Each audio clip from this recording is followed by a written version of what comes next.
अरे साईं तहां, वाह साईं वाह, मस आया 5 साल में। अचो अंदर अचो। न साईं, अॼु माफ़ कयो। अरे साईं इहो नथो ठहे, तहां अंदर अचो। मां चवां थो चुनाव अची रहिया आहिनि ऐं वोट ज़रूर कंदा, असांजो ध्यानु रखंदा। अरे साईं उहो बि कबो त अंदर त अचो। साईं तव्हां त पंहिंजा आहियो, ॿियनि खे बि टाइम ॾियणो पवंदो आहे। इहो ई त, तव्हां ऐं तव्हांजी पार्टी त इहो मनी हलंदा आहियो त असांजो वोट ॿिए पासे त वेंदो कोन, इन करे तव्हांखे असां लाइ टाइम कोन हूंदो। अरे साईं तव्हां त बुरो मनी विया। बस त पोइ अंदर अचो। चांहि पींदो साईं? न साईं न। हिकु ॻाल्हि त साईं मञणी पवंदी, तव्हांजो अॻवान छा त ॻाल्हाईंदो आहे, ईअं ॻाल्हाईंदो आहे ॼण हिन खां वॾो असांजो कोई हमदर्दी कोन्हे। तॾहिं त 50-60 सालनि खां असांजे समाज जा घणा ई माण्हू हिन पार्टी खे वोट करे रहिया आहिनि। उहो ई त, हेॾनि सालनि खां वोट ॾींदा था अचूं ऐं खटंदो बि आयो आहे हमेशह। हिकु दफ़ो हाराए पियो तॾहिं बि साईं छा जुगाड़ करे सरकार ठाहे वरितई, ऐं छा त दिमाग़ अथसि ऐं छा ॻाल्हाईंदो आहे। ॿुधो, मध्य प्रदेश के स्कूली शिक्षा पाठ्यक्रम में सिंधुपति सम्राट महाराजा दाहिर सैन, हेमू कालाणी जी और अमर शहीद भगत कंवर राम जी का जीवन परिचय मध्य प्रदेश की पाठ्य पुस्तकों में इनके जीवन चरित्र सम्मिलित किए जाएंगे। अब जो भी हमारे भाई बहन या बेटे बेटी सिंधु दर्शन के लिए जाएंगे, 25,000 रुपया अनुदान प्रति तीर्थ यात्री दिया जाएगा। इसे सिंधी साहित्य अकादमी का गठन हुआ, लेकिन बजट थोड़ा कम है मुझे बताया, तो मुझे इसमें लिखा है कम से कम 5 करोड़ तो कर दो। तो ठीक है 5 करोड़ कर देते हैं। सिंधी के लिए 5 करोड़ कौन सी बड़ी बात कि भोपाल में मनुआ भान की टेकरी पर अमर शहीद हेमू कालाणी जी की प्रतिमा लगाई जाएगी। जबलपुर इंदौर में भी हम फैसला करेंगे कि कौन सा उपयुक्त स्थान है। आज तक के हमारे जो महापुरुष हैं उनका जीवन चरित्र, सिंधु सभ्यता और संस्कृति को दर्शाया जाए, ऐसा सिंधी संस्कृति का संग्रहालय मध्य प्रदेश में बनाया जाएगा।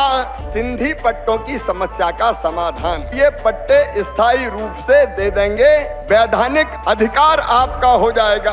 आज ही इसके आदेश निकालने की मैंने व्यवस्था कर दी है। असांजी सच्ची हितेशी पार्टी त इहा ई अथव, पट्टा भी देती, नागरिकता भी देती, बजट भी वधाए थी, सिंधु यात्रा जो, सिंधु अकेडमी जो ॾे थी, वधाए थी, पर कॾहिं इहो नथी ॿुधाए। 20 सालनि खां रुगो उमेदूं ऐं भाषण। मां हिन घर खे 40 साल अॻु ठारायो, मां 40 साल खां रहां बि थो, पर कमाल आहे मालिक न आहे हिन घर जो। केतिरनि शहरनि में अञा ताईं नागरिकता जा मामला हल न थिया आहिनि। सिंधी अकेडमी जो बजट साईं जेको 1 करोड़ 60 लख हुयो, चयूं वधाए करे 5 करोड़ कंदासीं। अरे वो त छॾियो, घटिजी करे 50 लख ते अची वियो। सिंधु यात्रा जो अनुदान चयूं साईं 25,000 कंदासीं। अरे वधाए त छॾ, जेके 10,000 ॾींदा हुआ से बि बंदि थी विया। सॼे प्रांत जे स्कूलनि में को सिंधी मास्टर न आहे जेको सिंधी पढ़ाए। साईं काई न काई मजबूरी रही हूंदी पार्टी ऐं सरकार जी। साईं मजबूरी न, मंशा कोन्हे हिन पार्टी जी जो सिंधी अॻिते वधनि। तव्हांखे ख़बर आहे, सिंधी समाज जो पहिरों मंत्री नंदलाल माटा कंहिं ठाहियो? मोतीलाल वोरा। सिंधी अकादमी जो गठन कंहिं कयो? अर्जुन सिंह। मध्य प्रदेश सिंधु भवन कंहिं ठाराए ॾिनो? अर्जुन सिंह। सिंधी कल्याण समिति जो गठन कंहिं कयो? दिग्विजय सिंह। इहा थींदी आहे मंशा। अरे साईं, हिन पार्टी त असांखे सुख दुख में साथ ॾिनो आहे। सिर्फ़ पंहिंजे सुख लाइ साईं। तव्हांजी पार्टी लाइ त असां हम सिर्फ तेरे आप कबूए मेरे। साईं 20 साले में ॿार पैदा थी करे बालिग थी वेंदो आहे, ऐं असांखे छा मिलियो आहे 20 साले में? घोषणाऊं, उमेदूं, आशाऊं, वादा निभायूं हिकु बि न। चांहि पींदो? भला पाणी पियो। न पी वरितो। अरे तव्हां कुझु ॾेखारण वारा हुयो? न, कुछ भी न। चङो साईं।